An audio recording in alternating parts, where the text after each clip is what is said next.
بسم اللہ الرحمن الرحیم۔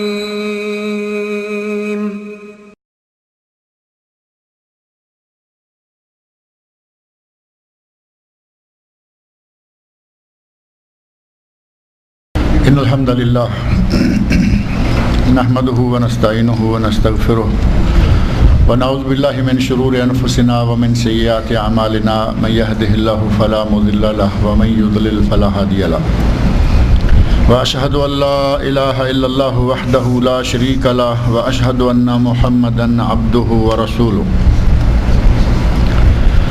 اما بعد فان خير الحديث كتاب الله وخير الهدي هدي محمد صلى الله عليه وسلم وشر الامور محدثاتها وكل محدثة بدعة وكل بدعة ضلالة وكل ضلالة في النار۔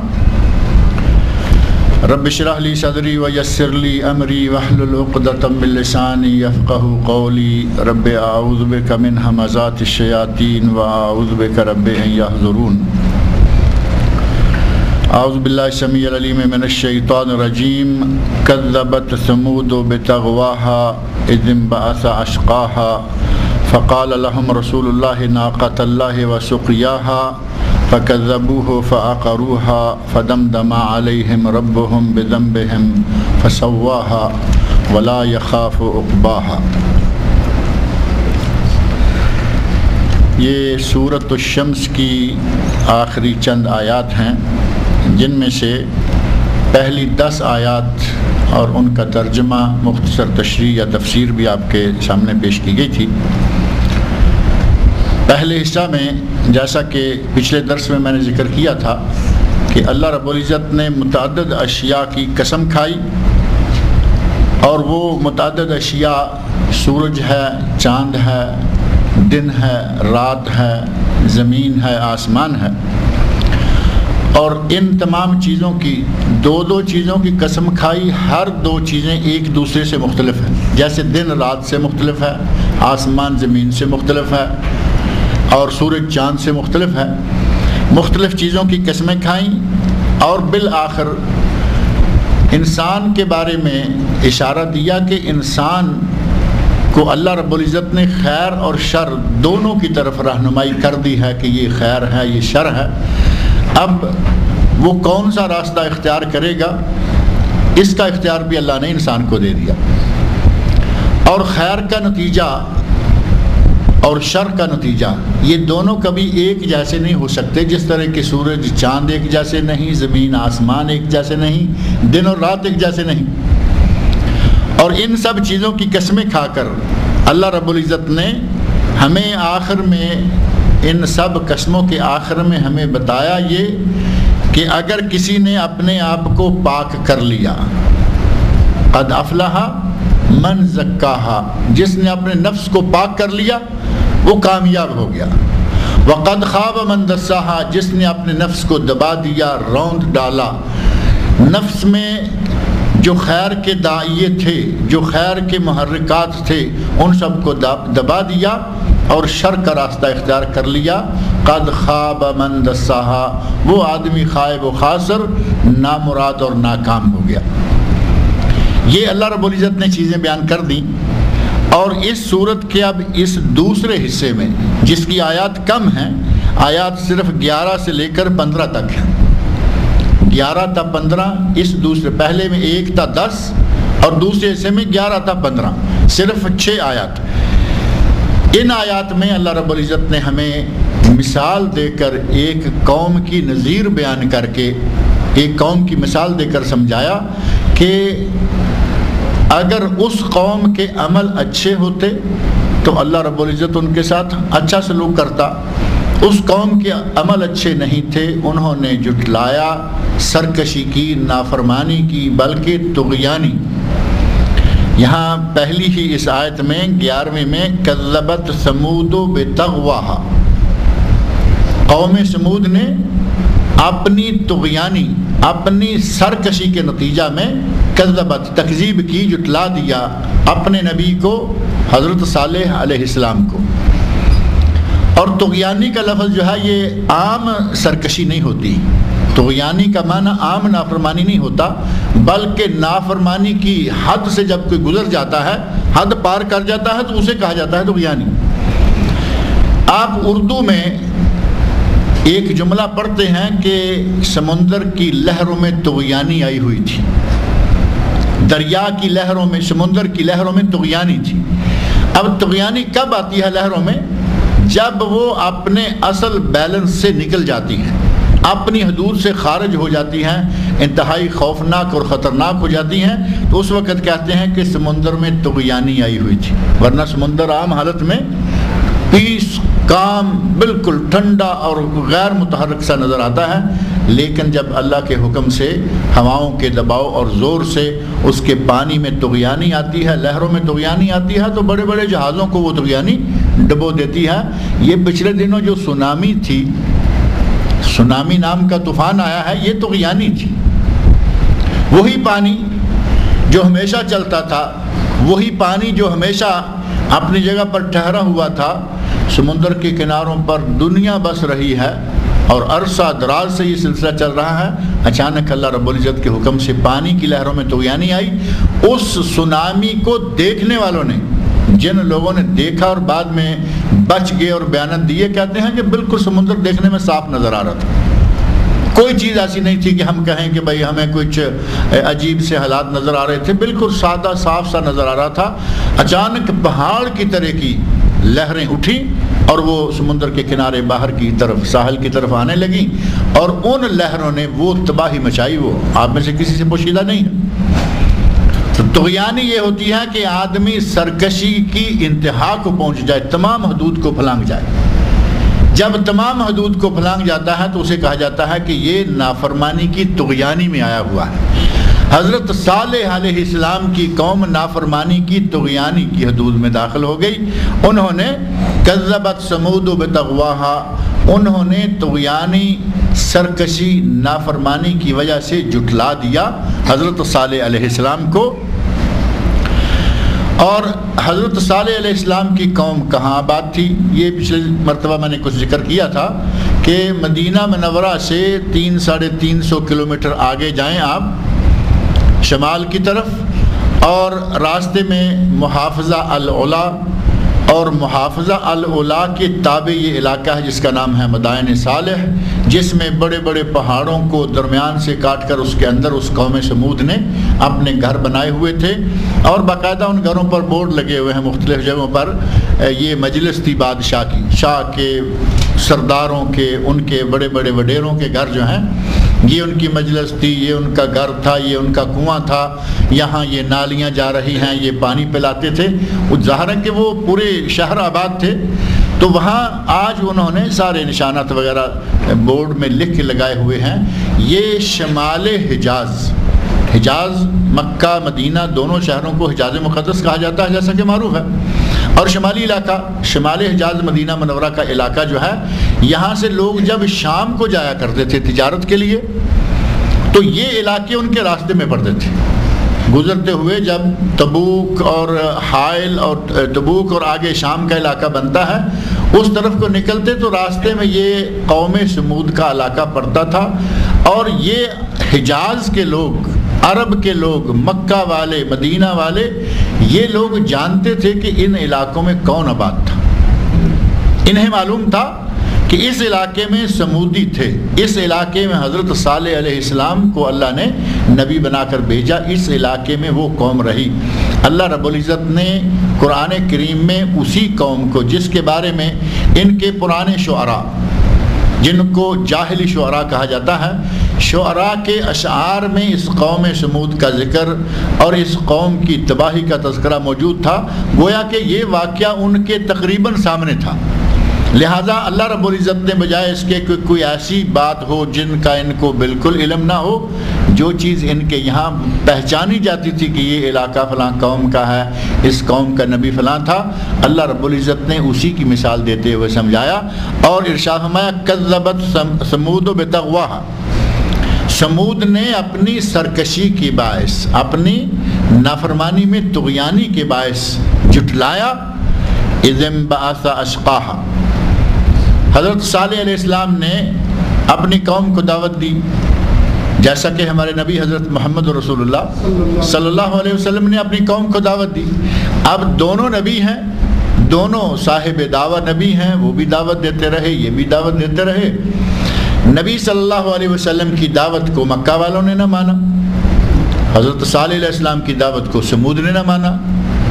اللہ ہم ان دونوں کو آمنے سامنے رکھتے ہوئے بتا رہا ہے کہ میرے نبی نے پہلے بھی دعوت دی اور اس کی قوم نے اسے جھٹلایا, اس کا انجام ہم نے کیا کیا وہ تمہارے سامنے ہے, تم اس کے پاس سے گزرتے رہتے ہو. مدائن صالح. اور اگر تم میرے نبی کی دعوت کو جھٹلاؤ گے تمہارا بھی یہ انجام ہو سکتا ہے. حضرت صالح علیہ السلام کی دعوت ظاہر ہے کہ خیر کی دعوت تھی, وہ نبی تھے جس طرح کہ تمام انبیاء ہمیشہ خیر چاہتے رہے, اپنی امت کے لیے خیر کی دعوت دیتے رہے, انہیں خیر کی طرف بلاتے رہے.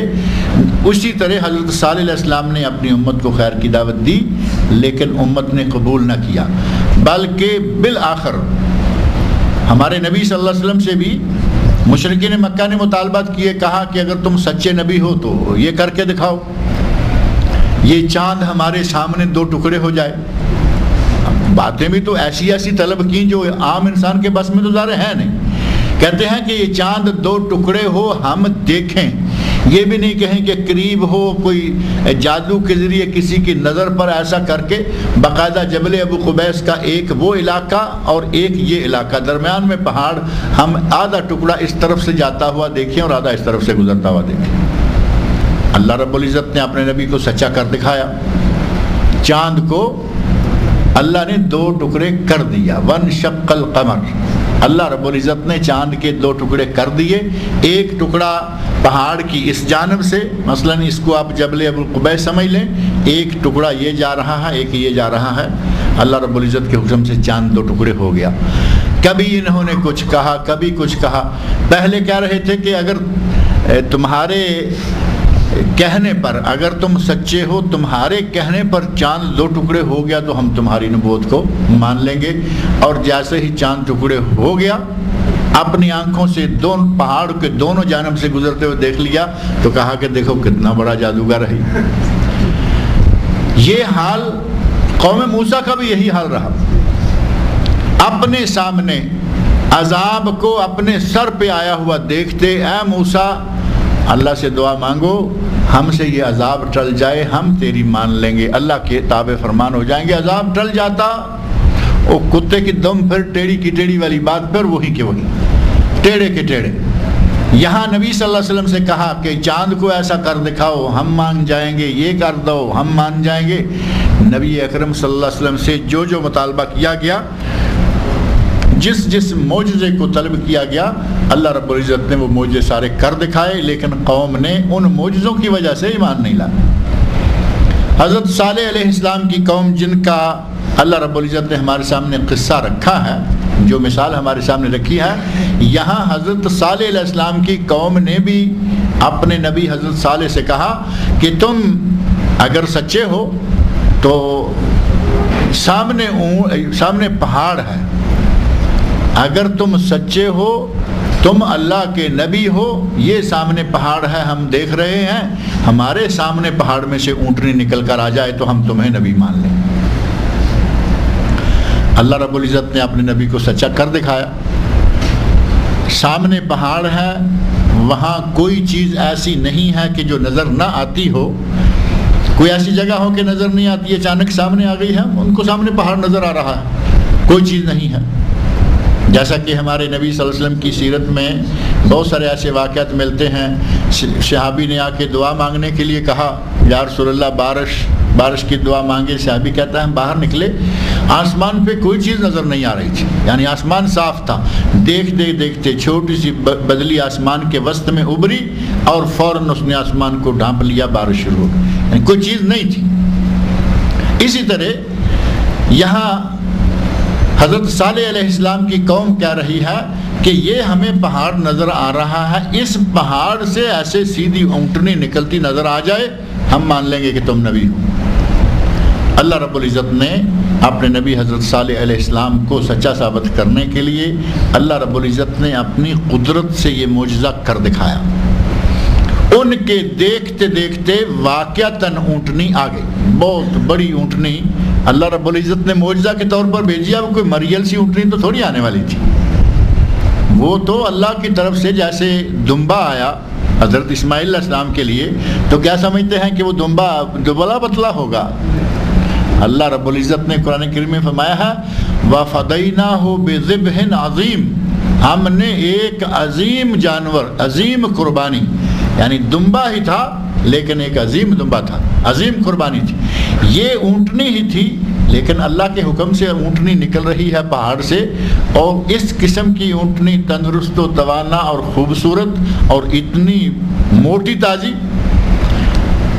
آگے آ رہا ہے کہ حضرت صالح علیہ السلام نے کہا کہ اس اونٹنی کو چھیڑنا نہیں، اور اس اونٹنی کا اور تمہارا جتنا ہمارے علاقے میں پانی ہے اس میں آدھا آدھا حصہ ہے. ایک دن اکیلی اونٹنی پانی پیے گی، اب اونٹنی کا آپ دیکھ لیں کہ کتنی بڑی ہوگی. ایک دن صرف اونٹنی پانی پیے گی، دوسرے دن تم لوگ بھی اور تمہارے جانور بھی پئیں گے، 2 دنوں میں اپنا اپنا پانی. اللہ رب العزت نے اتنی بڑی نشانی ان لوگوں کی آنکھوں کے سامنے پہاڑ سے نکال دی. وہ پہاڑ آج موجود ہے. میں پچھلے ہفتہ ذکر کر رہا تھا نا اسی ضمن میں کہ وہاں جانے کا مجھے چند مہینے پہلے اتفاق ہوا صرف اس علاقے کو دیکھنے کے لیے. تو اس پہاڑی جو خاص ناقہ والی پہاڑی ہے، خاص اس اونٹنی کے نکلنے والی پہاڑی ہے، اس کے بالکل قریب نہیں جانے دے رہے. اسے انہوں نے خاردار جار لگا کر، کانٹے دار تار لگا کر راستہ روک رکھا ہے، لیکن اتنا زیادہ نہیں، یعنی تھوڑا سا یوں سمجھ لیں کہ 100-1 میٹر تک، زیادہ سے زیادہ اتنا وہ پہاڑی موجود ہے. اور وہاں سے جہاں سے اونٹنی کے نکلنے کا کہا جاتا ہے کہ یہاں سے اونٹنی نکلی تھی، وہ ٹکڑے باقاعدہ قریب قریب موجود ہیں. اللہ رب العزت نے اپنی قدرت کاملہ سے پہاڑی سے اونٹنی نکالی، قوم کے سامنے آ گئی، لیکن قوم نہیں مانی. قوم نے قبول پھر بھی نہیں کیا، بلکہ حضرت صالح علیہ السلام نے کہا کہ دیکھو یہ اللہ کی نشانی ہے. یہ اونٹنی کوئی عام اونٹنی تو ہے نہیں، یہ اللہ کی نشانی ہے. اس کی احترام، عزت احترام کرنا ہے، اس کو چھیڑنا نہیں، پریشان نہیں کرنا، اس کے پانی میں تم نے کوئی تجاوز نہیں کرنا. یہ کھائے پیے گی، اس کے حساب سے چھوڑو، اور تمہارے لیے 1 دن پانی ہے، 1 دن اونٹنی کے لیے ہے. علماء تفسیر نے لکھا کہ کچھ دنوں تک یا کچھ عرصے تک ان لوگوں نے اونٹنی کی عزت کی، اونٹنی سے ڈرتے رہے، اس کے پانی کے ساتھ کوئی تجاوز نہیں کیا. اور کچھ عرصہ گزرا تو دل ہی دل میں، ظالم کافر کے دل میں اللہ کے لیے، رسول اللہ کے لیے، کسی کے لیے کوئی خاص مقام تو ہوتا نہیں. تھوڑا عرصہ گزرا تو آپس میں شرارتیں شروع کر دیں. کہا کہ یہ کیا، پورا 1 دن ہم سب کی طرف سے جتنا پانی ہوتا ہے، اگلے دن اکیلی اونٹنی پی جاتی ہے، اس کو مارو.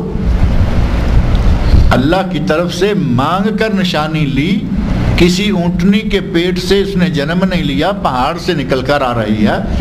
اور چند دن برداشت کیا، اور بالآخر سرکشی ان کی پھر غالب آ گئی، اور آپس میں باتیں کرنے لگے. اپنا ایک سردار قیدار بن سالف، اس قیدار بن سالف کو جو ان کا سردار تھا، ان کا کوئی بڑا تھا، اسے کہا کہ ختم کرو اس کو، جان چھوٹے اس سے، سارا پانی پی جاتی ہے، یہ کرتی ہے. ظاہر ہے کہ انہوں نے پھر وہ تکلیف محسوس کرنا شروع کر دیا. اللہ رب العزت اب اپنی اس اونٹنی کی جو اس نے بھیجی ہوئی تھی حفاظت کرنا چاہتا تو دنیا کی کوئی طاقت نہیں کچھ کر سکتی تھی، لیکن اللہ رب العزت ہر اعتبار سے انسانوں کو آزماتا ہے. وہ قیدار ظالم اٹھا اور اس نے اونٹنی کو قتل کر دیا. فعقروها، یہ ہمارے سامنے وہ آیات موجود ہیں. اونٹنی کی کھونچیں کاٹ دیں، یعنی کھونچیں، پچھلی ٹانگیں کاٹی، اونٹنی گر گئی، مار دی. اللہ رب العزت نے اس واقعہ کو ہمارے سامنے بطور ایک علامت، ہمارے سامنے ایک مثال کے طور پر پیش کیا ہے. اب یہ آیات دیکھیں، اللہ رب العزت سے شاہ فرماتے ہیں کذبت ثمود بطغواها، سمود نے اپنی سرکشی کے باعث جھٹلایا. اذ انبعث اشقاها، جب کہ ان میں سے اٹھا ان کا سب سے شقی، سب سے بدبخت آدمی. شقی کا معنی بدبخت. ان میں سے ظاہر ہے کہ اللہ کی نشانی کو مٹانے والا کون ہوگا؟ کوئی خوش بخت ہو سکتا ہے، کوئی خوش نصیب ہو سکتا ہے کہ وہ ایسا کام کرے گا. اللہ نے فرمایا اشقاہا، اذ انبعث اشقاہا، ان میں سے سب سے بدبخت آدمی جو تھا وہ اٹھا اور اس نے کیا کیا؟ اذ انبعث اشقاہا فقال لهم رسول اللہ ناقۃ اللہ وسقیاہا، رسول نے، اللہ کے رسول حضرت صالح علیہ السلام نے کہا کہ دیکھو ناقۃ اللہ، یہ اللہ کی اونٹنی ہے، اس سے بچنا، یہ اللہ کی اونٹنی ہے، اس کا احترام کرنا، یہ اللہ کی اونٹنی ہے، اس سے کسی قسم کی چھیڑخانی نہیں کرنا۔ ناقۃ اللہ، یہ ناقہ جو منصوب ہے اس کا معنی یہ ہے احذروا ناقۃ اللہ، اس اونٹنی سے ڈرنا، یعنی اس کو چھیڑنا نہیں۔ اترکوا ناقۃ اللہ، اللہ کی اس اونٹنی کو تم چھوڑ دو، اس کو اس کے حال پہ رہنے دو، وسقیاہا، اور اس کے پانی پینے کو، ایک دن یہ پیتی رہے گی، ایک دن تم پیتے رہو، کوئی مسئلہ تو ایسا ہے نہیں۔ اس اگلے دن میں، جس دن میں اونٹنی نے پینا ہے، اپنے دن میں تم پانی پی کے رکھ لو، جمع کر کے رکھ لو، اپنے لیے رکھ لو، جانوروں کے لیے رکھ لو۔ ظاہر ہے کہ اکٹھا کیا ہوا پانی کئی دن چل سکتا ہے، وہ صرف ایک دن اونٹنی اور ایک دن تمہارا، اس اپنے دن میں جتنا چاہے جمع کرو، جتنا پائے نکال کے رکھو، تمہیں کوئی رکاوٹ نہیں۔ لیکن اس حوض سے، اس کنویں سے جہاں سے سب لوگ لاتے تھے، اس کے دن میں کوئی آدمی تجاوز نہ کرے۔ اللہ رب العزت نے اپنے نبی صلی اللہ علیہ وسلم کے ذریعے ان کو یہ ہدایت دے دی۔ فقال لهم رسول اللہ، انہیں کہا اللہ کے رسول نے، یعنی حضرت صالح علیہ السلام نے، ناقۃ اللہ، اللہ کی اونٹنی ہے، اس کو چھوڑ دو، اس کو اس کے حال پہ رہنے دو، اس کو مت چھیڑو، وسقیاہا، اور نہ ہی اس کے پانی میں تجاوز کرو۔ فکذبوہ فعقروہا، انہوں نے جھٹلایا، حضرت صالح علیہ السلام کو جھٹلا دیا، فعقروہا، اور انہوں نے اونٹنی کی کھونچیں کاٹ دیں، اونٹنی کو مار ڈالا۔ اب یہاں آپ دیکھ رہے ہیں کہ پہلے اللہ رب العزت ارشاد فرماتے ہیں اذ انبعث اشقاہا، کہ ان میں سے ایک بدبخت آدمی اٹھا، ایک بدبخت آدمی اٹھا، اور یہاں آ رہا ہے فکذبوہ فعقروہا، ان لوگوں نے صالح علیہ السلام کو جٹلایا، فعقروہا، اور ان لوگوں نے اونٹنی کی کھونچیں کاٹ دیں۔ اب پہلے کہا ایک آدمی اٹھا، یہاں ہے ان سب لوگوں نے اب یہاں سب لوگوں کا ذکر کیوں آ رہا ہے؟ کھونچے کاٹنے والا، تلوار چلانے والا یا گولی، آج کے زمانے میں اگر اونٹ کو گولی مارتا ہے ایک آدمی، جب پوری قوم راضی ہو، پوری قوم کہے کہ اس کو گولی مار دو، تو ظاہر ہے کہ سارے اس کو قتل کرنے میں شامل ہوئے۔ قتل کے سلسلہ میں جیسا کہ نبی صلی اللہ علیہ وسلم نے فرمایا کہ اگر کسی قتل میں کوئی پورا گاؤں، یہ ہماری شریعت اسلامیہ میں یہ قانون ہے کہ اگر کسی کے قتل میں پورا گاؤں بھی شامل ہوگا تو اس قتل کے عوض سارے گاؤں کو قتل کروایا جائے گا۔ اگر کوئی آدمی سامنے نہیں آ رہا، مل نہیں رہا، پتہ چل جائے، ثابت ہو جائے کہ پورا گاؤں شامل تھا قتل کروانے میں، سارے قاتل۔ وہی معاملہ یہاں ہوا، حضرت صالح علیہ السلام کی یا اللہ رب العزت کی بھیجی ہوئی اس معجزہ اونٹنی کو قتل کرنے، اسے مارنے کے لیے تو ایک ہی آدمی اٹھا، اس کا نام کتب تفسیر میں موجود ہے قیدار بن سالف، لیکن چونکہ سارے لوگ اس کے ساتھ تھے لہٰذا ان سب کو اللہ رب العزت نے اس آیت میں شامل کرتے ہوئے فرمایا فَكَذَّبُوهُ، ان سب لوگوں نے جھٹلایا اپنے نبی کو، حضرت صالح علیہ السلام کو، فَعَقَرُوهَا، اور ان سب نے اونٹنی کو قتل کر دیا، اس کی کھونچیں کاٹ دیں۔ اور اس کی مثال ہمارے سامنے قرآن کریم کے اندر اور بھی کئی ایک جگہ موجود ہیں کہ آدمی جو کرتے ہیں صرف وہی نہیں بلکہ اس کے ساتھ ہی ان کے رائے میں شامل ہونے والوں کو بھی شامل کر لیا جاتا ہے۔ مثال کے طور پر ہمارے سامنے ایک واقعہ ہے جو سورہ بقرہ میں شروع میں بھی گزرتا ہے، آتا ہے اصحاب سبت کا واقعہ، یہودیوں کا واقعہ، جن یہودیوں کو کہا گیا تھا کہ ہفتے کے دن تم نے اللہ کی عبادت کرنی ہے اور کاروبار نہیں کرنا، مچھلیاں پکڑنے والے تھے وہ اصحاب سبت، سمندر کے کنارے میں تھے۔ اللہ رب العزت نے ان کے لیے ایک دن خاص عبادت کے لیے رکھ دیا، کہا کہ تم اس دن میں تجاوز نہ کرو، شکار نہ کرو، مچھلیاں نہ پکڑو، اور باقی 6 دن تمہارے۔ ہفتے میں 8 دن تو نہیں ہوتے نا، 7 دن ہوتے، 8واں دن آتا ہے، کہتے ہیں کہ جمعہ 8 دن، یہ ہماری تو بڑی مشہور مثال ہے، جمعہ 8 دن بنتے ہیں کہ جمعہ سے جمعہ 8واں دن ہوتا ہے، کیونکہ جمعہ سے لے کر ہفتے تک گنتی مکمل ہو گئی، جمعے سے لے کے جمعرات تک 7 دن بنتے ہیں، جمعہ 8واں پھر آتا ہے۔ 7 دنوں میں سے کہا کہ 6 دن جو مرضی کرو، 6 دنوں میں شب و روز محنت کرو، کماؤ، 1 دن تمہیں دیا گیا ہے کہ اس دن کو اللہ کے لیے خالص کرو۔ جیسے ہمیں بھی اللہ رب العزت نے 1 دن دیا، لیکن ہمیں اللہ نے ایک عظیم نعمت یہ بھی عطا کر دی کہ وہ پورا دن ہم سے نہیں مانگا۔ جمعہ کے دن ہمارے لیے بھی اللہ نے مقرر فرمایا خاص عبادت کے لیے، جمعہ کے لیے آؤ، خطبہ سنو، درس سنو، واعظ سنو، جمعہ پڑھو، اور ہمیں یہ نہیں کہا کہ مسجد میں بیٹھے رہو۔ ان کے لیے پورا دن مخصوص تھا کہ کوئی کاروبار نہیں کرنا۔ ہمیں اللہ رب العزت نے یہ آسانی فرما دی، اور ہمیں کہا وَإِذَا قُضِيَتِ الصَّلَاةُ فَانتَشِرُوا فِي الْأَرْضِ وَابْتَغُوا مِنْ فَضْلِ اللَّهِ۔ جب نماز جمعہ مکمل ہو گئی، نماز پڑھ لی، فَانتَشِرُوا فِي الْأَرْضِ، اب تم زمین میں پھیل جاؤ۔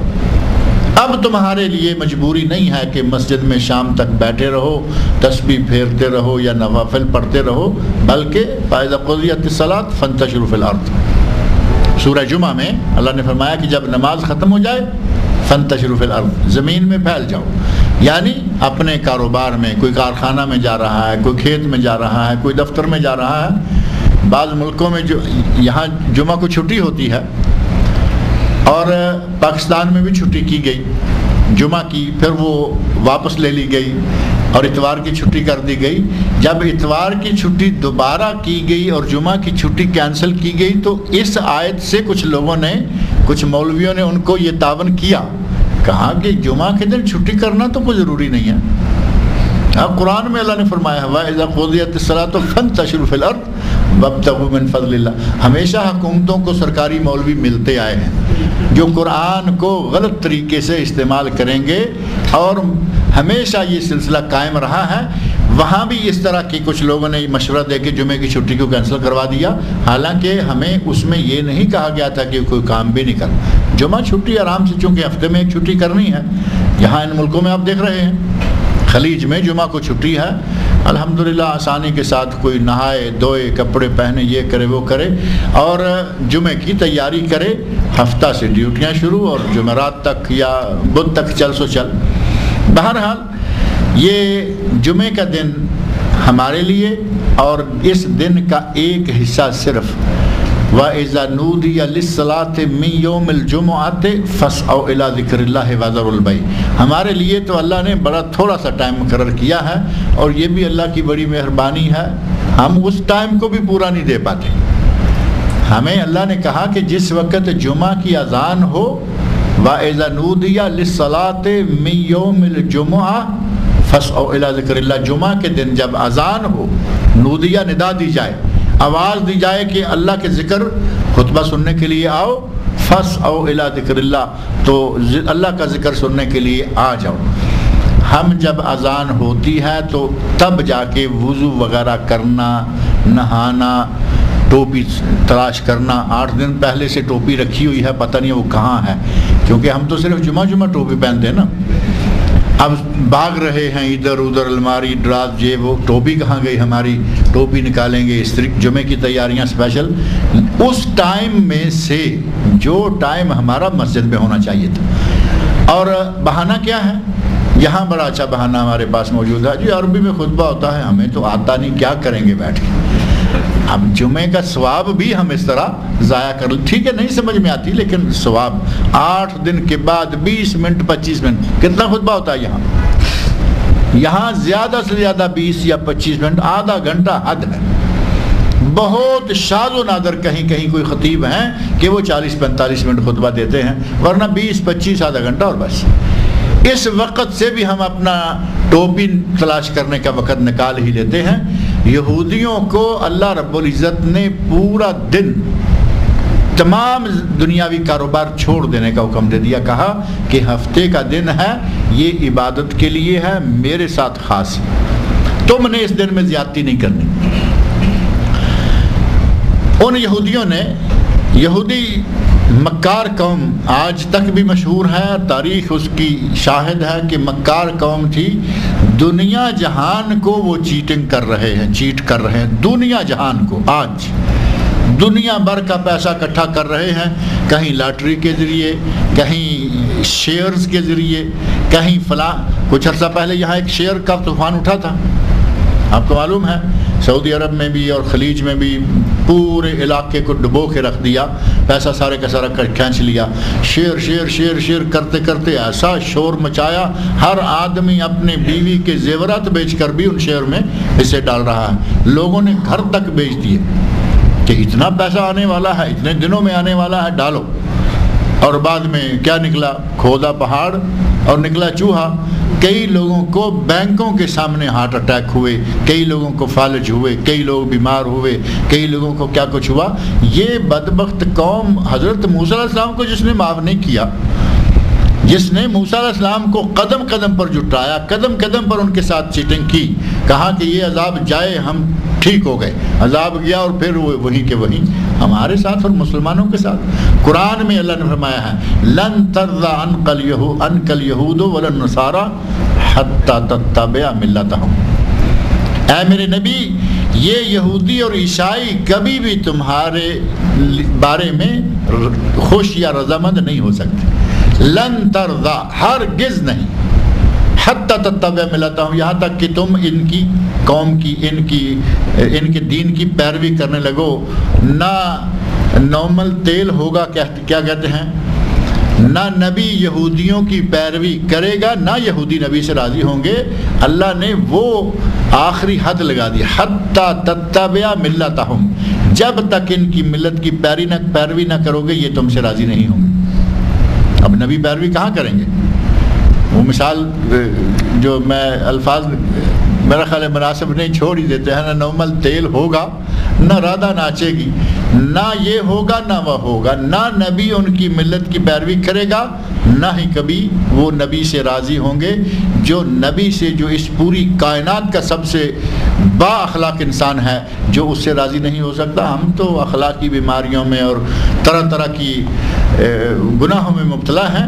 نبی صلی اللہ علیہ وسلم سے اللہ نے فرمایا کہ اے میرے نبی، یہ تم سے کبھی راضی نہیں ہو سکتے.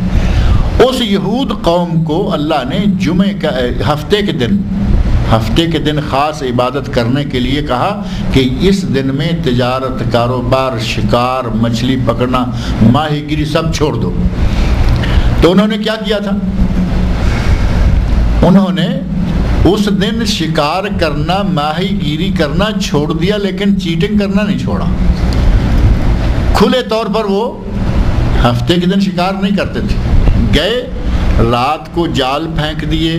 کچھ جیسے آج کے زمانے میں وہ ایک بڑا گرگور بنا ہوا ہے، عربی میں اس کو گرگور کہتے ہیں، 2 نقطے والے کاف سے، قرقور یا گرگور.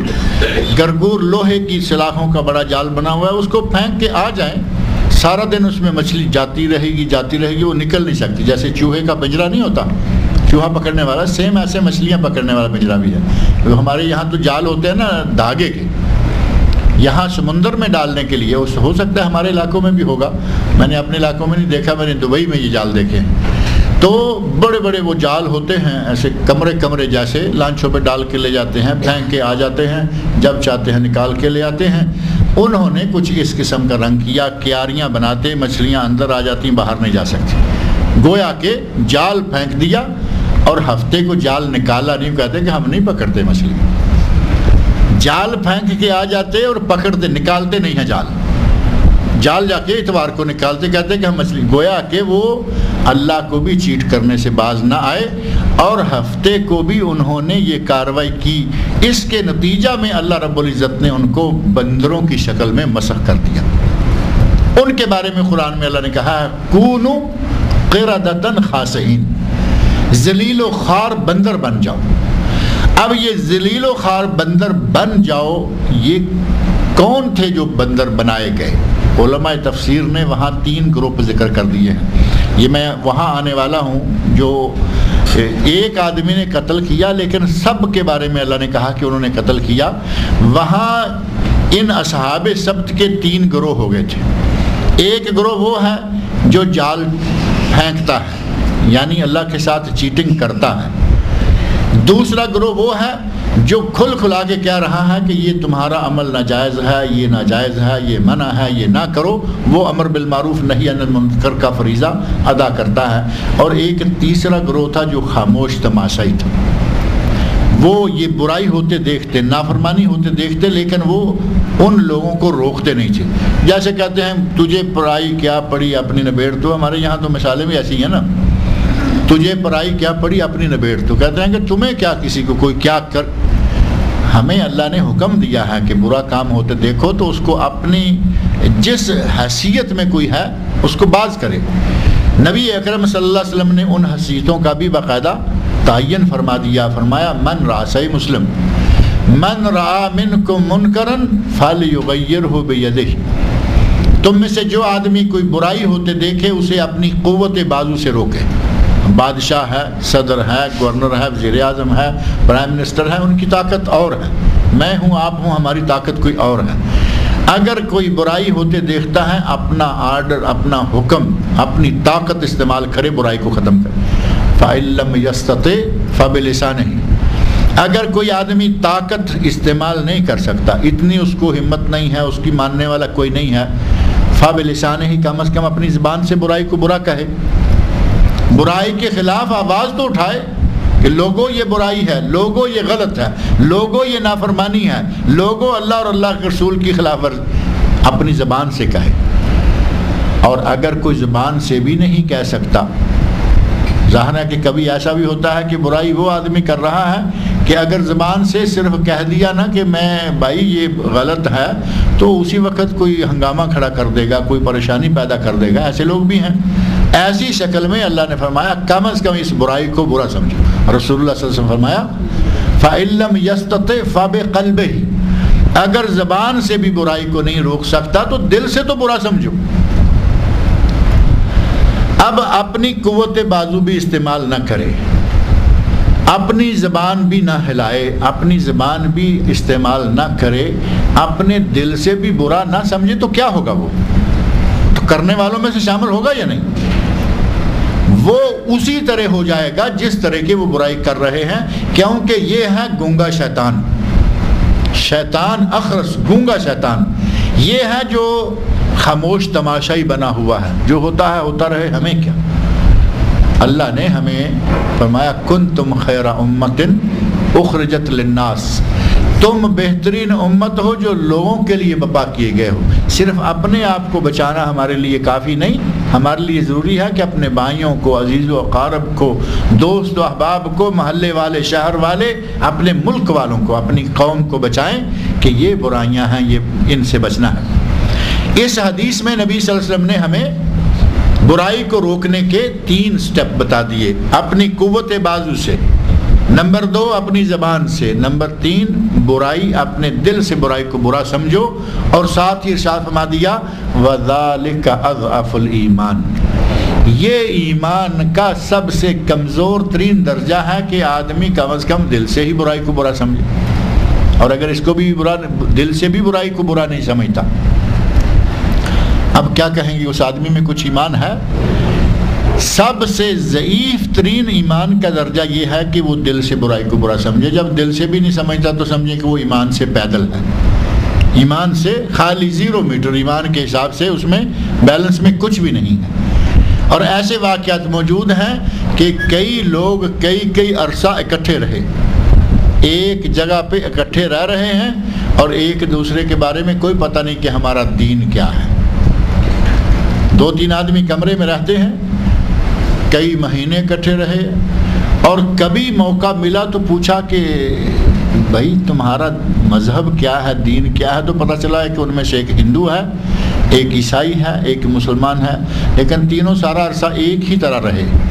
نہ ہندو اپنے جاتا ہے مندر میں، نہ عیسائی چرچ میں جاتا ہے، نہ مسلمان مسجد میں جاتا ہے، تو فرق کیا ہوا؟ ایک جیسے ہی ہو گئے نا سارے۔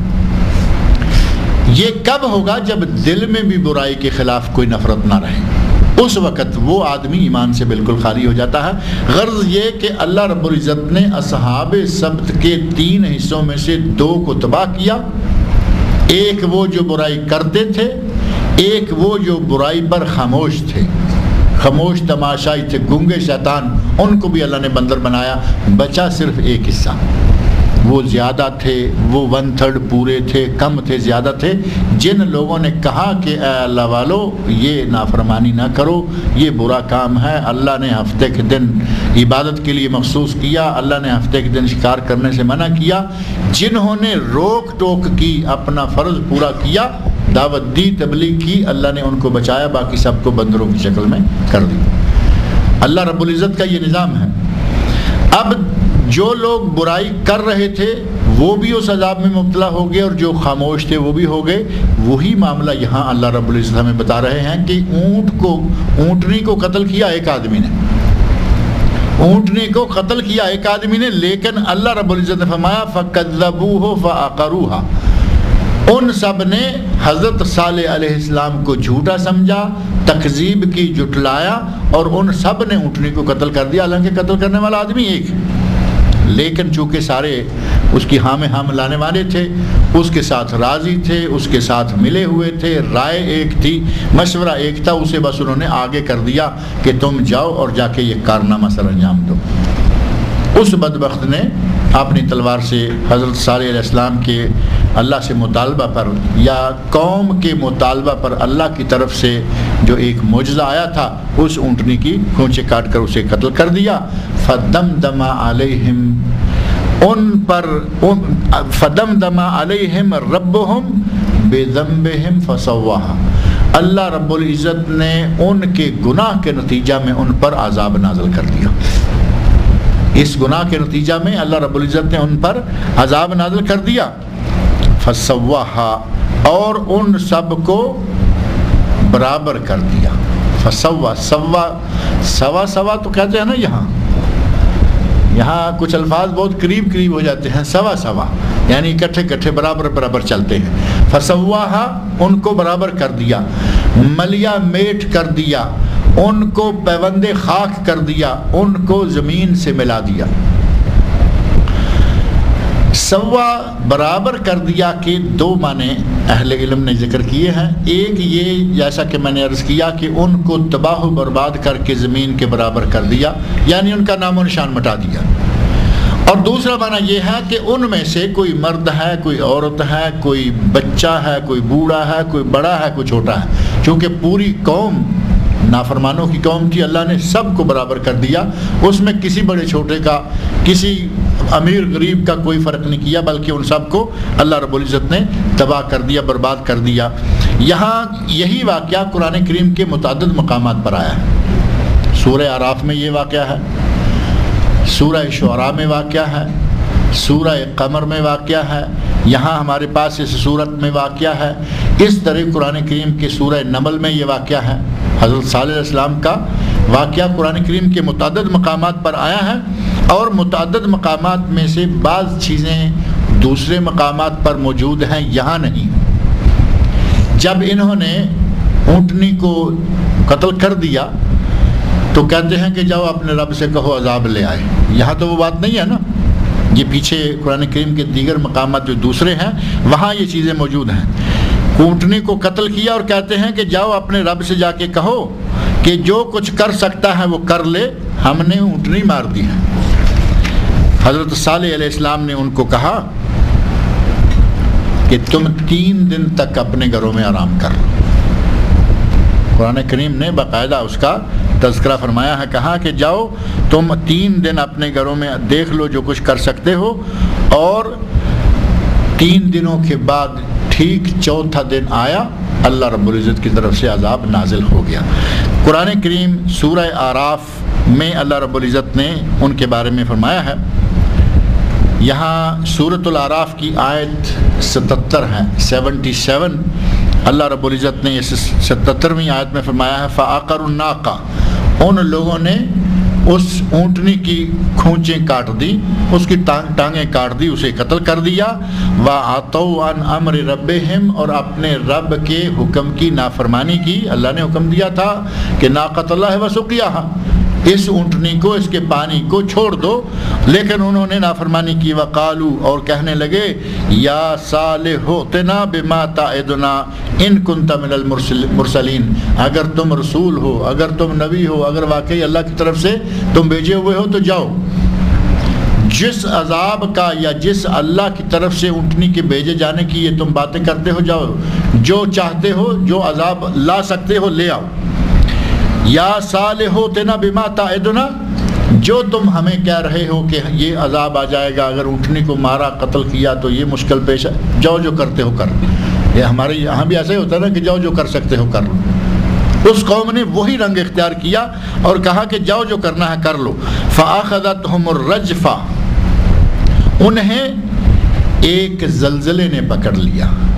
یہاں سورۃ الاعراف آیت 77 اور آگے والی آیت 78 میں 78 میں اللہ نے فرمایا ہے فَأَخَذَتْهُمُ الرَّجْفَةُ، انہیں ایک زلزلے نے، ایک جھٹکے نے پکڑ لیا. جبکہ قرآن کے کسی دوسرے مقام پر اللہ نے فرمایا ہے کہ انہیں ایک زوردار آواز نے پکڑ لیا. اور علماء تفسیر نے لکھا کہ اللہ رب العزت نے ان کو ان دونوں عذابوں سے، آسمان سے زوردار آواز آئی، زمین کو اللہ نے زوردار جھٹکا دیا. اب اندازہ کریں، چھوٹا سا یہ پچھلے دنوں ہمارے پاکستان اور انڈیا کے کچھ علاقوں میں، پاکستان انڈیا میں یہ زلزلہ آیا، وہ زمین کا جھٹکا ہی تھا نا، پہاڑ تک پھٹ گئے. پہاڑ جو لوہے کی طرح سخت ہوتے ہیں ان میں دراڑیں پڑ گئیں، پھٹ گئے، شہروں کے شہر، دیہاتوں کے دیہات، گاؤں کے گاؤں ان پہاڑوں کے اندر ختم ہو گئے. اللہ رب العزت کی طرف سے جب زمین کو جھٹکا دیا جائے، رجفہ، زلزلہ، اور آسمان سے اللہ نے اتنی سخت چیخ بھیجی کہ اس چیخ نے اوپر سے، زلزلے نے نیچے سے ان لوگوں کو تباہ و برباد کر کے رکھ دیا. یہ کہہ رہے ہیں کہ جاؤ اپنے رب سے جو عذاب لا سکتے ہو لے آؤ. سورۃ الاعراف کی آیت 77 اور 78 میں اللہ رب العزت نے یہ فرمایا. اور یہاں سورہ ہود کی آیت 64 میں بھی اس اونٹنی کا، حضرت صالح علیہ السلام کا اور اس واقعہ کا ذکر موجود ہے، جہاں حضرت صالح علیہ السلام نے کہا تھا کہ تم نے اللہ کی نشانی کو مٹایا ہے، اللہ کی اونٹنی کو قتل کیا ہے، اب عذاب کے لیے تیار ہو جاؤ، تمہارے سامنے 3 دن ہیں، کھا لو، پی لو، ناچ لو، کود لو، جو مرضی کرنا ہے کر لو. چنانچہ سورہ ہود کی آیت 64 میں اللہ رب العزت نے ارشاد فرمایا وَيَا قَوْمِ هَٰذِهِ نَاقَةُ اللَّهِ لَكُمْ آیَةٌ فَذَرُوهَا، اے میری قوم یہ اونٹنی ہے اور یہ تمہارے لیے اللہ کی طرف سے ایک نشانی ہے، یہ اونٹنی تمہارے لیے ایک نشانی ہے. فَذَرُوهَا، اس کو اس کے حال پر چھوڑ دو، تَأْكُلْ فِي الْأَرْضِ، کہ یہ زمین سے اپنی مرضی سے جہاں سے چاہے کھاتی پیتی پھرے، کھائے پیے. وَلَا تَمَسُّوهَا بِسُوءٍ، اور اسے کسی بھی طرح کی چھیڑخانی کر کے اسے کچھ کہنا نہیں، اسے کسی برائی سے کسی بھی اندازے سے اس کو چھیڑنا نہیں ہے. فَيَأْخُذَكُمْ عَذَابٌ قَرِيبٌ، ورنہ تمہیں ان قریب عذاب آ کر دبوچ لے گا. فَعَقَرُوهَا، حضرت صالح علیہ السلام کی اس تنبیہ کے باوجود کہ اس اونٹنی کو چھیڑنا نہیں، اس اونٹنی کو ستانا نہیں، کیونکہ یہ اللہ کی طرف سے معجزہ ہے، اس کے باوجود فَعَقَرُوهَا، انہوں نے اونٹنی کی کھوچیں کاٹ دی. فَقَالَ، حضرت صالح علیہ السلام نے کہا تَمَتَّعُوا فِي دَارِكُمْ 3 ایام، اب اپنے گھروں میں 3 دنوں کے لیے جو چاہے کرو. تمتعو یعنی فائدہ اٹھا لو، جو ان 3 دنوں میں تم کھیل کود کر سکتے ہو کر لو. ذالک وعد غیر مکذوب، یہ وہ وعدہ ہے کہ جو جھوٹا نہیں ہو سکتا. 3 دنوں کے بعد ٹھیک چوتھے دن اللہ رب العزت کی طرف سے عذاب آیا اور اس قوم کو اللہ رب العزت نے زمین سے زلزلہ اور آسمان سے چیخ چنگاڑ، خوفناک عذاب، ان دونوں کے ذریعے اللہ نے تباہ و برباد کر کے رکھ دیا. اور اللہ رب العزت نے فرمایا کہ ان کا حال ایسا ہو گیا کہ گویا زمین پہ ان کا نام و نشان مٹ گیا. جیسے کہتے ہیں کہ اللہ نے ان کو زمین سے خاک سے ملا دیا، انہیں پیوند خاک کر دیا، اللہ نے تباہ و برباد کر دیا. وہی ایک معنی یہاں ہے فسواہا، اللہ نے ان کو ملیا میٹ کر دیا. اور دوسرا معنی ہے فسواہا کہ اللہ نے ان میں سے ہر چھوٹے بڑے مرد عورت سب کو برابر عذاب میں مبتلا کر دیا. ولا یخاف عقباها، اور اللہ کسی تباہ کن انجام سے نہیں ڈرتا۔ اللہ کس سے ڈرے؟ ہم کوئی کام کرتے ہیں، ہمارا کوئی بڑا کام کرتا ہے تو اس کو اس سے بڑے کا ڈر رہتا ہے۔ نیچے والا کام کرے گا تو کہے گا کہ مینیجر کہے گا تو کہے گا جی ایم کہے گا تو کہے گا ڈی ایم، کوئی ڈائریکٹر کو پتہ ہے کہ بلدیہ والے پکڑیں گے، بلدیہ والوں کو پتہ ہے ہمارا منسٹر پکڑے گا، منسٹر کو پتہ ہے گورنر پکڑے گا، گورنر، ہے نا بات چلتی۔ ہمیں کسی نہ کسی کا ڈر رہتا ہے، اللہ کو کس کا ڈر ہے؟ ولا یخاف عقباها، اللہ کسی انجام سے ڈرنے والا نہیں ہے، کیونکہ وہ اس پوری کائنات کا خالق اور مالک ہے، اسے کسی کا کوئی ڈر نہیں۔ اس طرح اللہ رب العزت نے اہل مکہ کو، قریش مکہ کو، مکہ والے مشرکین کو اس حضرت صالح علیہ السلام اور ان کی قوم اور اونٹنی کا واقعہ بتا کر یہ بات سمجھائی کہ اگر تم بھی وہی کام کرو گے جو کہ قوم سمود نے کیا اپنے نبی صالح علیہ السلام کے ساتھ، تو تمہارا انجام بھی وہ میں کر سکتا ہوں۔ نافرمانیوں کے انجام کے نتیجہ میں تمہارا بھی یہ حال ہوگا۔ اللہ رب العزت نے قرآن کریم میں ہمیں سمجھانے کے لیے اس قسم کے واقعات جگہ جگہ بیان فرمائے، مشرکین کو سمجھانے کے لیے، مسلمانوں کو سمجھانے کے لیے۔ ظاہر ہے کہ قرآن تو ہم سب کے لیے ہے نا۔ مشرکین مکہ کو سمجھایا تو ہمیں بھی اس بات کو سمجھ لینا چاہیے کہ برائی کریں گے تو نبی کی نافرمانی کرنے والوں کا انجام کیا ہوتا ہے۔ پورا قرآن جو ہے، اس قرآن کو مضامین کے اعتبار سے 3 حصوں میں تقسیم کیا جا سکتا ہے۔ پورے قرآن کو مضامین کے اعتبار سے آپ 3 حصوں میں تقسیم کر سکتے ہیں، اور ان تینوں حصوں میں سے ایک حصہ یہ ہے قصص، واقعات، یا کہہ لیں کہ پہلی قوموں کی ہسٹری یا تاریخ، اور کچھ آئندہ کے واقعات جو پیش گوئی کے طور پر قرآن نے بیان کیے، پیش گوئی کے طور پر ہمارے نبی صلی اللہ علیہ وسلم نے بیان کیے۔ جتنے بھی واقعات ہیں قرآن کریم کا 1/3 حصہ جو ہے، یا قرآن کے 3 مضامین میں سے ایک مضمون واقعات پر مشتمل ہے،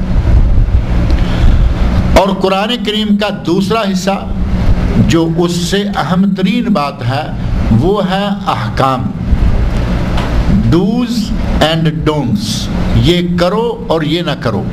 ایک حصہ 1/3 جو ہے وہ قرآن کریم میں احکام ہے، اور ایک تیسرا حصہ ہے قرآن کریم کا، ایک تیسرا حصہ ہے جو صرف رب کائنات کی توحید کے ساتھ تعلق رکھتا ہے کہ اللہ ایک ہے، اللہ کے سوا کوئی عبادت کے لائق نہیں، اور کوئی اس لائق نہیں ہے کہ اس کی کسی بھی قسم کی پوجا کی جائے۔ ان 3 مضامین کو، توحید، احکام اور واقعات یا قصص، ان 3 طرح کے امور کو قرآن کریم میں اللہ رب العزت نے ذکر فرمایا ہے۔ اور سورہ اخلاص قل هو اللہ احد، چھوٹی سی صورت ہے، قل هو اللہ احد اللہ صمد لم یلد ولم یولد ولم یکن لہ کفوا احد۔ 1 منٹ بھی شاید پورا نہیں لگتا اور پوری صورت جو ہے وہ پڑھی جا سکتی ہے، اور ثواب ہے 10 سپارے پڑھنے کے برابر۔ صرف قل هو اللہ تعدل ثلث القرآن۔ اللہ کے نبی صلی اللہ علیہ وسلم نے صحیح حدیث میں فرمایا کہ سورۃ الاخلاص کا پڑھنا 1/3 قرآن، ثلث قرآن 30 سپارے، 30 سپارے کل، اور 1/3 ثلث کتنا ہوا؟ 10 سپارے۔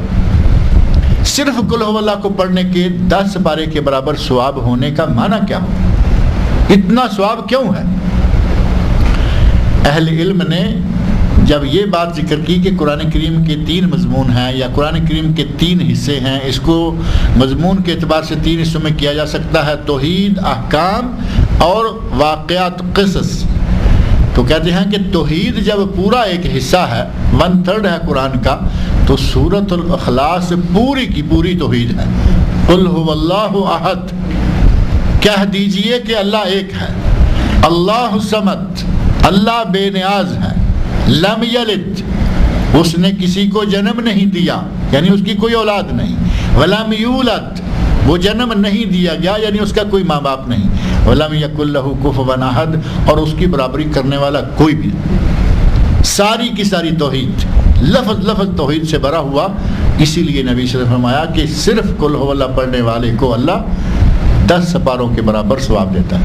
لیکن اس کا یہ معنی بھی نہیں، سورۃ اخلاص کی تفسیر کے ضمن میں میں نے ذکر کیا تھا کہ یہ معنی بھی نہیں ہے کہ اب صرف ہر وقت قل هو اللہ ہی پڑھتے رہو، باقی قرآن کون پڑھے گا؟ باقی قرآن بھی ہم ہی نے پڑھنا ہے، اور جب یہ قل هو اللہ پڑھیں گے تو 10 سپاروں کے برابر اللہ تعالیٰ ثواب عطا کرے گا. اللہ رب العزت نے قرآن کریم میں یہ واقعات جو بیان کیے ہیں وہ ہمیں صرف رات گزاری یا ہمارے جو کہانی سسٹم ہوتا ہے نا، قصاص لوگ، قصہ خان لوگ قصے بیان کیے رات گزارنے کے لیے، وقت پاس کرنے کے لیے نہیں.